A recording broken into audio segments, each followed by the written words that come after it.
This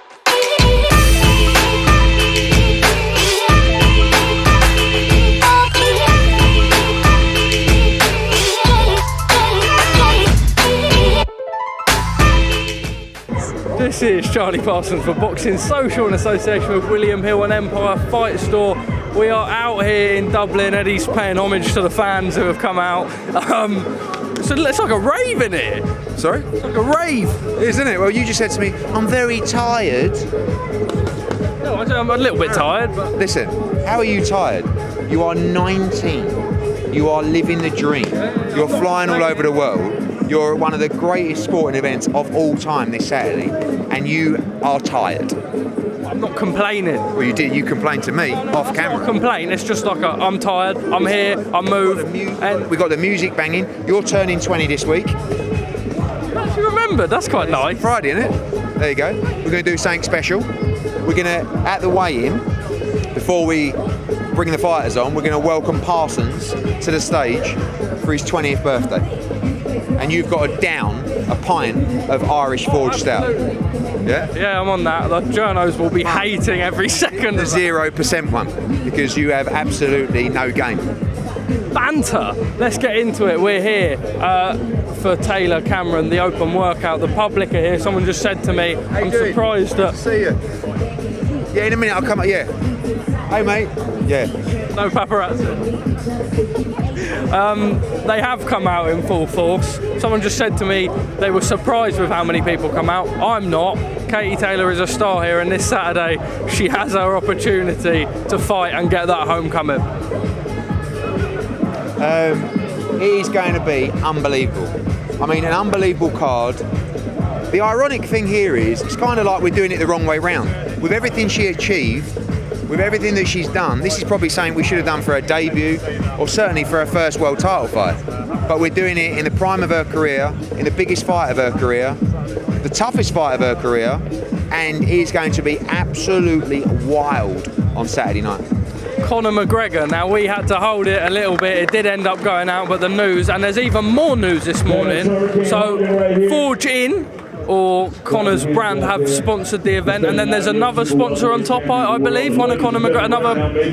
Forged Irish Stout, one of his brands, of course, that fine drop of stout, and also Tidal, which is his sports medication range, also sponsoring Katie Taylor as well. And I have to take my hat off to Conor McGregor, because he weren't after social media clout. He wanted to support the event. He wanted to support Katie Taylor, and he did that in full, and he'll be there on Saturday night, and we will be toasting with either a proper 12 apple, maybe cheeky, or the Forged Irish Stout, which I must add is a delightful drop.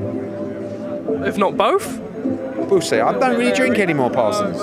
When you're in Dublin, when I went to the Black Forge, which I'll be at later as well, I had a sample of both. Bang on. And by the way, the food in the Black Forge is unbelievable. You've been? Have you? When? For the presser. Oh right, okay. Yeah. You like? No, I'm being deadly serious. Lying for clout. You have to show ID when you went in. Yeah, did you? In fact, the Irish security guard, I was like, oh no, the Matchroom guys know me. He was like, well, I don't know you, so humbled a little bit upon entry. I think it's great you're here. I think if we can get more school kids to these events, I think it's fantastic. Ariel Helwani's involvement this week, he was like quite pinnacle in New York. He's my mate now as well as yours. I'm going to add that in as well. But nice to have him. I know he's a big fan of Katie Taylor and supporting the big show. Yeah, Ariel is a broadcasting legend and a really good guy. But more than that, he has a passion. He's like one of the true people of the fight sport industry, you know?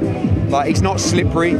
He'll tell you something if you don't like it. He's not up for, slipping his way in here by saying stuff that's going to suit someone. He's very honest, but luckily for us, he really likes us and he likes what we do. And I love having him at events. It gives it a real big event feel. And I like his passion. I love his passion for Katie Taylor. Obviously, he was involved in Madison Square Garden. He saw the whole thing. This weekend is going to blow your socks off. It's going to be unbelievable. and it's a pleasure to have him here. And I'll be down the Black Forge with him later. We look forward to that. Look, I don't want to go too much into the whole Ellie Scotney situation, etc. Statements have come out, and what's been said has been said. Just a few comments. I'm sure you would have seen that Shane McGuigan sort of said that you just allowed for everything to happen and just sort of sit by and watched. And he thinks, as a promoter, you should have sort of played a bigger part in that whole process. I played a big part because I spoke to everyone. I was honest with everyone. I told everybody the full situation at all times. I mean, he said that he got sort of dragged into the situation. He was the situation. I mean, that's what the argument was over. And ultimately, you know, when this happened, I spoke to Ellie Scotney. I told her the exact situation. I told her the truth, and I said to her, I think you should reach out to Chantelle Cameron, because fighter to fighter, you know, colleague to colleague, if you like. And she did that, and we made some progress. But ultimately, Chantelle said, I'm not going to fight if Ellie and Shane McGuigan, and it had nothing to do with Ellie. We know what the problem was. And then, you know, Ellie said, well, I'm not happy. I said, well, you should, you know, if you feel that way, you should make a statement, because ultimately we're going to be off the card. Then Chantelle made a statement, Shane McGuigan made a statement. I never made a statement because I did 100 interviews and I told everyone exactly what happened. It's a very straightforward situation. And I heard Shane say, you know, as if Chantelle was going to pull off the card. Mate, I'm not willing to risk a fighter pulling off the card of an event of this magnitude to play a game of bluff down the home stretch. We moved quickly, we adapted quickly. 3 weeks later, we got Ellie Scotney a world title fight in her hometown as co-main event on a big card in London now. We've delivered. We've brought the champion to her hometown, and it was disappointing. But I felt like I was honest with everyone. I felt like I spoke to everyone. Should I have issued a statement? I did like 50 interviews on it and just told everybody the truth. So sorry if people didn't feel like, you know, but ultimately it's a very sensitive subject between fighters and ex-trainers. Daniel Dubois leaving Shane McGuigan, was that a bit of a shock to you? I know no sort of relevance to you as such, but... Yeah, I guess. I mean, I don't know. Shane's an excellent trainer, and works for some people, don't work for other people. Some people get on with people, some people don't get on with people.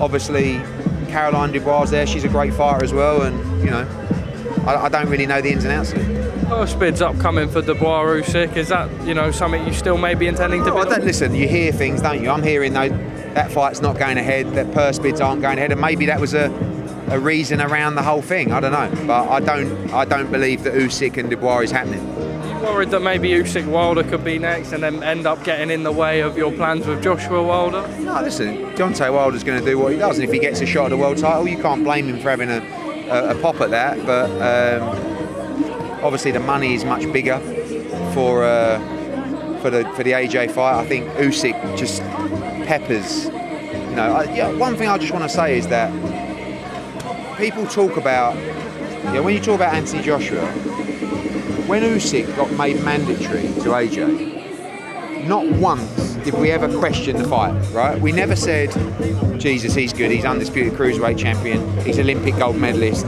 he's pound for pound #1. AJ just went, yeah, my mandatory, sweet, we'll fight him. Lost, and then rematched him straight away. People are seeing now people's keenness to get in with Alexander Usyk. First Tyson Fury, now Daniel Dubois. Now we'll see if Deontay Wilder, because Deontay Wilder doesn't beat Alexander Usyk, in my opinion. But, you know, from our point of view, we're just looking after the career of Anthony Joshua. He will fight early August, in my opinion. We want to try and get the Wilder fight done, but if we can't, we'll just proceed with that fight anyway. Edward, Mauricio Sulaimán's come out and said the WBC would not sanction Canelo Bivol if it was to be made down at 168. Now, whenever, obviously this is to do with the Russian involvement with Ukraine, etc., whenever these comments come out, I myself a little bit confused, because Beterbiev is still fighting and defending his WBC title, etc., and that a special exemption process would have to happen. I know that sort of Canelo wants to fight at 175 anyway, Bivol at 168 really, but what are your thoughts on them not sanctioning Russian fighters? And no, I've got a lot of respect for Maurizio. I don't always agree with everything everybody does, of course. I don't like it because, and maybe it's just because I know Dmitry, I admire him, I'm friends with him, but I don't see why a fighter like that, with a heart like that, such a peaceful individual, should be punished for actions completely out of his control. But I get it at the same time, and there's a lot of sports that have done it. For us, that rematch, and for Canelo, he wants that rematch at 175 anyway, which is for Dimitri's WBA title, so it doesn't really matter, but it does make it a bigger problem in making an undisputed fight at 168. Eddie, Haney Loma, firstly a prediction on the fight itself, Haney Loma, and then after this I believe his deal's up with Top Rank. Do you maybe, obviously a lot of talk about him going up to 140, you're building quite the names at 140, do you potentially try and bring him back? I know that has always been a very solid relationship. Yeah, I mean, I think Devin wins the fight by unanimous decision, and I think that we would, of course, be interested in welcoming him back to the Matchroom team. I think if you said to Devin, you could be with any promotional company in the world, money aside, who would it be? He'd pick us all day long. It's got to work for us, the deal. And we've got to see how many pay-per-view buys that fight does this weekend as well. Have you had any talks with Billy Joe Saunders regarding a ring return? He put something out saying he does want to return. More than 2 years in activity now. And also, you know, we know he balloons up in weight, etc. Is it straight back into a main event if he does? He messaged me the other day, which was actually a really nice message he sent me. And I like what I read, which was, I'm going to get back in the gym and in shape and then we'll talk. Because a lot of fighters say, like, you know, I need a date, I need a fight to get motivated to get back in the gym. And that's a really bad sign for me. It's your job, it's your bread and butter, you should be doing it anyway. And the fact that he's willing now to get himself in that place without having anything. Billy Joe Saunders can always walk into big fights, right? So they're there for him, but he's got to get himself in condition first, and then mentally and physically, to, you know, and we'd love to be part of that team. Because I think he's a great fighter and I think he's a character. He winds me up, he drives me mad sometimes, but you know, he's a tremendous fighter. New reports regarding the Canelo and Ryder pay-per-view numbers, believe around 150 to 200,000. Are you able to give some clarity? Absolute bollocks, more like double that. Again, like I do read, this is times where I wish the Zone would come out and just say, yeah, because those numbers are bullshit. And you know, obviously the fight is on the Zone and also on various other pay-per-view platforms as well. Direct TV, you know, many platforms, so miles out the numbers. The Oscar De La Hoya's come out and said that Canelo versus Jaime Munguia has to happen in order to restore Mexican boxing to its once true level. Oh, I love the fight, by the way. Great fight.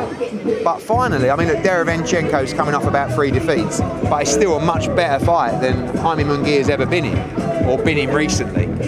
So let's see him get through that. I have no problem with Munguia against Canelo. I think it's a big fight. Francis Ngannou free agency, well, PFL, but something says that he's allowed to fight boxing. Sort of two things. One, your thoughts on him signing with the PFL and the freedom that will give him, and sort of what that statement in terms of UFC fighters and pay and medical, etc. And also, he said he wants a tune-up fight before going into a Wilder, Fury or a Joshua. Yeah, I mean, firstly, it's good news for us because PFL are with the Zone, so Francis Ngannou will be on the Zone. From a boxing standpoint, great. You know, love to work with him. Huge name. I think there's a lot we can do. Eddie, just on Joshua, you said I believe you're receiving a formal offer from the Saudis this week regarding the Wilder. Do you know roughly when that could be? No, we've not yet received any numbers from Saudi about that fight. What do you make of Ngannou? Sorry, just saying he wanted a tune-up fight before going in. Yeah, that's quite dangerous because you know, it's a bit like Nate Diaz. If you have a warm-up fight and don't look great, it diminishes the size of your value in the big fight. So Nate Diaz is getting paid well because no one's seen him box yet. Might be awful, might be really good, but you'll tune in to watch, you know what I mean? Whereas if he had a tune-up fight and looked terrible, that fight becomes dead. So risky, but Francis obviously backs himself to look great. Edward, just two more from me as the security boys intimidatingly stare me out. Brandon Scott sent me a hilarious voice note saying basically, why the fuck haven't you signed him yet? Is that something? He was a great personality, right? Yeah, Lee Eaton's been on me. I mean, we've just been very busy, but definitely interested in Brandon Scott. And Lee Eaton said he might come out here and just troll me, Brandon Scott. So yeah, looking to get something over to him this week. Finally, Ben Shalom's maintaining that Fraser Clarke is the A side in that fight. All this sort of British title A side. He sort of just your thoughts on it all. I know we've gone a lot over it. But. So muggy, like who's the A side. It's a British title fight. He's the challenger to the British champion. He's on 40%. The other guy's on 60%. So how is he the A side? And who cares? Like, the reality is, you were offered the fight, you had the fight, you were mandated for the fight, you asked for the fight, and then you shit your pants because you didn't have any money to bid for it. And you tried to make Fabio Wardley a shit offer that he looked at and went, what's that? No, thank you, I'm going to bids.